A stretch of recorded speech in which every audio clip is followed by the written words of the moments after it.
Hello guys, তোমরা কেমন আছো? সবাই ভালো আছো? আজকে সকাল সকাল উঠে ঠাকুরের জন্য ফুল উঠাচ্ছি।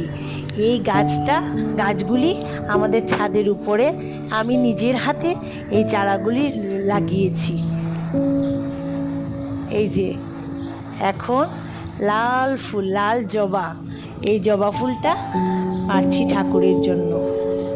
সকালবেলা উঠে ঠাকুরের জন্য ফুল উঠাতে খুব ভালো লাগে। কি মনোরম দৃশ্য, ভোরের হাওয়া বইছে, ফুল তুলতে কি ভালো লাগছে।